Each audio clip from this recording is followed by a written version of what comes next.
So I'm singing Giant Robot Song today, which many of you know.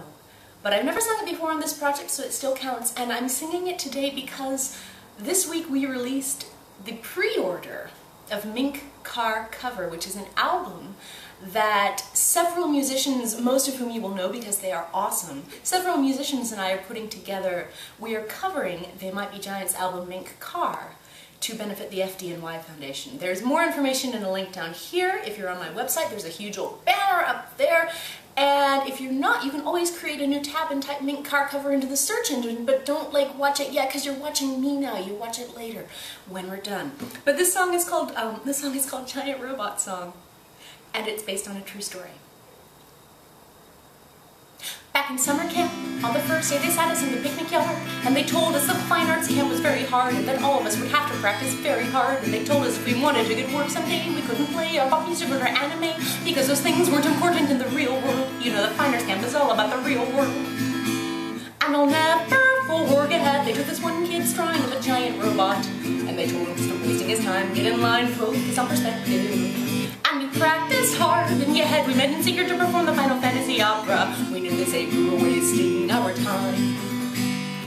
Then in undergrad, in our classes, they told us what was good and bad. It was good if it had meaning, it was serious, and nothing good if produced it wasn't serious. And they told us every time we did a song or play, there should be some deeper meaning as a takeaway, so the audience would get up and go stop the war, or decide that social justice was finally worth fighting for. And I'll never forget the way they denigrated anything reflecting pop culture. And they told us we were wasting our time, we should get in line and focus on perspective. But what they didn't seem to get was to make meaning first you have to go and make a connection. Otherwise I'll just be wasting your time. And I'm not even going to make the old argument about Mozart being part of pop culture, or Dickens being part of pop culture, or Shakespeare being part of pop culture, and how it all kind of changed with the frickin' Right of Spring and the subsequent decision that art was a very, very, very, very serious thing. And it wasn't for everyone.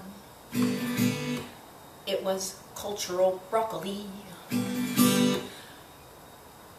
You know, I kind of actually really like broccoli. Then in graduate school, when I said in class the internet had changed the rules, the new artistic culture was the internet, and the people who made art should use the internet. With Web 2.0, we took the job that theater started all those years ago and gave us ways to make connections with an audience. There were so many ways for us to reach an audience. And I'll never forget, they told me serious performers didn't use the internet. And they told me to stop wasting God's time, get in line, focus on perspective.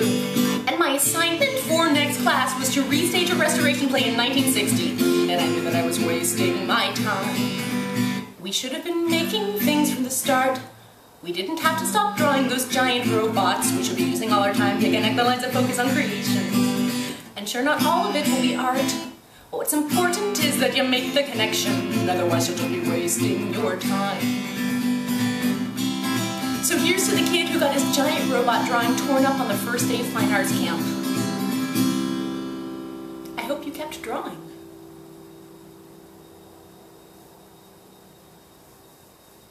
Okay, now, go Google or click or some other way you find Mink Car Cover and learn about it, and then pre-order it, okay? Thank you. And we practiced hard, and yet we met in secret to perform the Final Fantasy opera. We knew they'd say we were wasting our time.